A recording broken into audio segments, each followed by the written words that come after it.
Hello everyone, welcome to our channel. इस video में देखेंगे कक्षा 7 के विषय एसएसटी के अर्धवार्षिक परीक्षा प्रश्न पत्र को। जी हाँ, बिल्कुल सही समझ रहे हैं। तो यहाँ आपकी जो अर्धवार्षिक परीक्षा स्टार्ट होने वाले हैं 13 दिसंबर से, उसी से रिलेट हम आपके अर्धवार्षिक परीक्षा प्रश्न एसएसटी का लेकर आए हैं कक्षा 7 के लिए। तो यही पेपर आपका एग्जाम पैटर्न, जो एग्जाम पेपर होने वाले हैं उसमें मिलने वाला है आपको। तो यहाँ हम स्टार्टिंग से लेके एंड तक के सभी क्वेश्चन के आंसर विद डिटेल लेकर आए हैं। ठीक है, तो इसे याद कर लीजिए ताकि आपके जो पूर्णांक है 42 अंक, 42 में से 42 अंक आपको प्राप्त हों। यहाँ प्रश्न संख्या 1 से 20 तक की प्रत्येक प्रश्न है 1 अंक की, 21 से 26 तक के है 2 अंक के, और 27वां और 28वां प्रश्न आपको मिलेगा 5 अंक का। तो कंठस्थ कर लीजिए इस पेपर को, क्योंकि यही पेपर मिलने वाला है ताकि आप अपनी कक्षा में उचित स्थान प्राप्त कर सकें। चलिए देखते हैं फर्स्ट क्वेश्चन, सामंत कौन थे?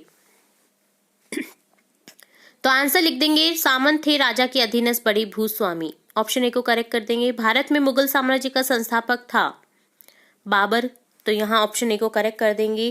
थर्ड है, मध्याह्न भोजन की व्यवस्था की योजना सर्वप्रथम किस राज्य में प्रारंभ की गई? तमिलनाडु राज्य में। ऑप्शन ए को करेक्ट कर देंगे। फोर्थ है, सार्वजनिक स्वास्थ्य सेवाएं कौन चलाता है? तो यहाँ लिख देंगे ऑप्शन बी, सरकार। फिफ्थ क्वेश्चन है, समस्त विश्व में गृह कार्य करने की मुख्य जिम्मेदारी है स्त्री की, तो यहाँ ऑप्शन सी को करेक्ट कर देंगे। सिक्स्थ है, निम्न में से कौन सा मानवीय पर्यावरण का घटक है? धर्म, तो यहाँ ऑप्शन बी को करेक्ट कर देंगे। सेवेंथ है, क्षोभ मंडल की औसत ऊंचाई है 13 किलोमीटर। ऑप्शन सी को करेक्ट कर देंगे। नेक्स्ट 8th क्वेश्चन है, राजस्थान का राज्य पक्षी है? राज्य पक्षी है हमारे राजस्थान का घोड़ावन। ऑप्शन बी को करेक्ट कर देंगे। 9th क्वेश्चन है, चंदेरिया शीशा सस्ता शोधक यंत्र किस जिले में स्थापित है? आंसर लिख देंगे चित्तौड़गढ़। ऑप्शन ए को करेक्ट कर देंगे। 10th है, जल संरक्षण हेतु सिंचाई की उत्तम विधि है? कौन सी है जल संरक्षण हेतु सिंचाई की उत्तम विधि? बूंद बूंद सिंचाई व फव्वारे द्वारा। इससे क्या होता है, पानी की बचत भी होती है, पूरे खेत में पानी उचित व्यवस्था से पहुंच भी जाता है। तो यहाँ लिखेंगे बूंद बूंद सिंचाई व्यवस्था या फव्वारे द्वारा। ठीक है, तो यहाँ अब जो जनरली खेतों में देखा जा रहा है, बूंद बूंद सिंचाई व्यवस्था के द्वारा ही सिंचाई की जा रही है। नेक्स्ट आपको मिलेगा, सारणी में दिए गए शब्दों में से उचित शब्द का चयन करते हुए रिक्त स्थानों की पूर्ति कीजिए। यहाँ आपको सारणी में कुछ शब्द दिए गए हैं, तो इन शब्दों का यूज करते हुए हमें नीचे दिए गए स्थानों को पूर्ति करनी है। तो चलिए देखते हैं। 11th है, रिक्त स्थान वह संस्थान है जहाँ दस्तावेजों और पांडुलिपियों को संग्रहित किया जाता है। तो कहाँ किया जाता है? अभिलेखागार में। तो यहाँ ऑप्शन जो सेकंड है आपका उचित शब्द लिख देंगे हम यहाँ, अभिलेखागार। 12 है, रिक्त स्थान दिल्ली सल्तनत की एकमात्र स्त्री शासक थी। कौन थी? रजिया। नेक्स्ट 13 है, काबुल अकबर की सौतेले भाई रिक्त स्थान के राज्य की राजधानी थी। मिर्जा हाकिम।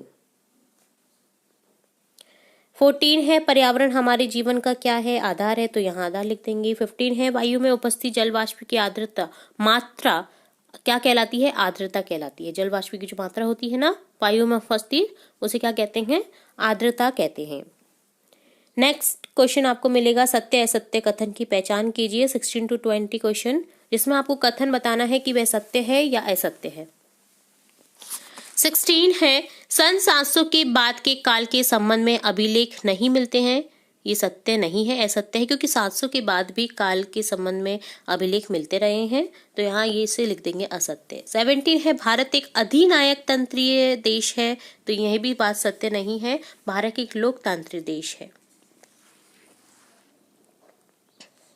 18 है, मुख्यमंत्री की सलाह से राज्यपाल अन्य मंत्रियों की नियुक्ति करता है। जी हाँ, सत्य है। 19 है, संविधान कहता है कि स्त्री और पुरुष होने के आधार पर भेदभाव किया जा सकता है। जी नहीं, संविधान ऐसा नहीं कहता कि स्त्री पुरुष होने पर भेदभाव किया जाए। 20 है, नाइट्रोजन वायु में सर्वाधिक पाई जाने वाली गैस है। जी हाँ, नाइट्रोजन सबसे ज्यादा पाई जाती है वायुमंडल में, तो यहाँ सत्य लिख देंगे। नेक्स्ट आपको मिलेगा, दिए गए प्रश्नों के उत्तर दीजिए। आपको कुछ प्रश्न पूछे जाएंगे जिनके आंसर देने हैं। 21वां प्रश्न है, पांडुलिपि तैयार करने के 4 चरण कौन से हैं? तो 4 चरण लिख देंगे, कागज तैयार करने वाला, पेज तैयार करने वाला, लिखने वाला, पेज साफ करने वाला। 22 क्वेश्चन है, बीमारियों से बचाव के लिए हमें कौन कौन सी स्वास्थ्य सेवाएं आवश्यक है। बीमारियों से बचाव के लिए हमें स्वास्थ्य केंद्र, अस्पताल, परीक्षणों के लिए प्रयोगशालाएं, एम्बुलेंस की सुविधा, ब्लड बैंक इत्यादि सेवाएं आवश्यक है। 23 क्वेश्चन है, समाज लड़के और लड़कियों में किस प्रकार अंतर करता है। तो यहाँ लिखेंगे लड़के के जन्म पर खुशी व लड़की के जन्म पर दुख प्रकट किया जाता है। लड़कों को छोटी उम्र में खेलने व पढ़ने की छूट दी जाती है, जबकि लड़कियों को घरेलू कार्य में लगा दिया जाता है। 24 क्वेश्चन है, मानव निर्मित पर्यावरण की 4 उदाहरण दीजिए। तो मानव निर्मित पर्यावरण के उदाहरण है जैसे फसल उत्पादन, पशुपालन, औद्योगिक कार्य, भवन मकान बनाना इत्यादि। 25 क्वेश्चन है, आर्द्र दिन में गीले कपड़े सूखने में अधिक समय लेते हैं, क्यों। तो क्योंकि आर्द्र दिन में वायु में जल वाष्प की मात्रा अत्यधिक होती है, इसलिए आर्द्र दिन में कपड़े सूखने में अधिक समय लेते हैं।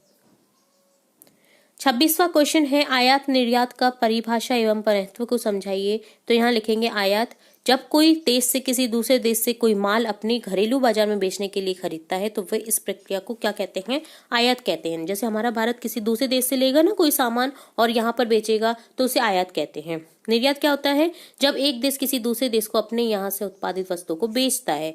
अगर हम अपनी वस्तुओं को बेचे किसी दूसरे देश को तो वो क्या कहलाता है, निर्यात कहलाता है।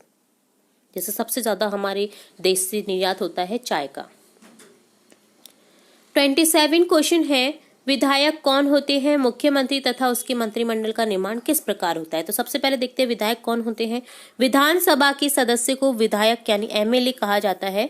इसका अर्थ मेंबर ऑफ लेजिस्लेटिव असेंबली है। विधायक जनता का प्रतिनिधित्व करता है। जिस राजनीतिक दल के विधायक आधे से अधिक निर्वाचन क्षेत्रों में जीत जाते हैं वह सत्ताधारी दल कहलाता है। ठीक है, आधे से अधिक अगर निर्वाचन क्षेत्रों में उस दल के विधायक जीत जाते हैं तो वह सत्ताधारी दल कहलाता है। चुनाव के बाद सत्ताधारी दल के विधायक अपने नेता का चुनाव करते हैं जो मुख्यमंत्री कहलाता है। इसके बाद मुख्यमंत्री मंत्रियों का चयन करता है। चुनाव के बाद राज्य का राज्यपाल मुख्यमंत्री व अन्य मंत्रियों की नियुक्तियां करता है। और लास्ट क्वेश्चन देखेंगे 28 क्वेश्चन, चाप झील क्या है। फर्स्ट क्वेश्चन तो ये है। सेकंड है, भूकंप का मापन किस प्रकार किया जाता है। सबसे पहले समझेंगे चाप झील। नदी के मोड़दार मार्ग पर बहने से मोड़दार मार्ग बन जाते हैं जिन्हें विसर्प कहते हैं। इसके बाद इन विसर्पों पर लगातार अपरदन व निक्षेपण हो जाते हैं शुरू। समय के साथ विसर्प लूप नदी से कट जाते हैं और एक अलग झील बनाते हैं जिसे चाप झील कहते हैं। सेकंड क्वेश्चन का आंसर लिखेंगे, भूकंप का मापन एक यंत्र से किया जाता है जिसे भूकंप लेखी कहते हैं। भूकंप की तीव्रता रिक्टर स्केल पर मापी जाती है। जिस भूकंप की तीव्रता 2.0 अथवा उससे कम होती है उसका प्रभाव नहीं के बराबर होता है। जिस भूकंप की तीव्रता 5.0 होती है तो यहाँ 5.0 होती है तो वह वस्तु के गिरने से क्षति पहुंचा सकता है। जिस भूकंप की तीव्रता 6.0 होती या इससे अधिक होती है तो वह बहुत शक्तिशाली होता है। तो इस तरह से ये था कक्षा 7 के विषय एसएसटी का कंप्लीट अर्धवार्षिक परीक्षा प्रश्न पत्र। उम्मीद है आपको पूरा प्रश्न पत्र अच्छे से समझ आया होगा। उम्मीद है हम ये उम्मीद करते हैं कि पूरा जो प्रश्न पत्र है आपके 1 से लेकर 28 तक के प्रश्न आप सभी को लर्न कर लीजिए और अपनी आने वाली एग्जाम में इन्हें लिखें इसी तरह से, ताकि आपके जो पूर्णांक है 42 से 42 अंक प्राप्त हों। और स्कूल रस थोड़ी ये कामना करता है कि आप अपनी कक्षा में टॉप कर सकें। हम आपकी कक्षा में टॉप करने के लिए आपके लिए लगातार इसी तरह के वीडियोस लाते रहते हैं जो कि आपकी कक्षा से इम्पोर्टेंट होते हैं।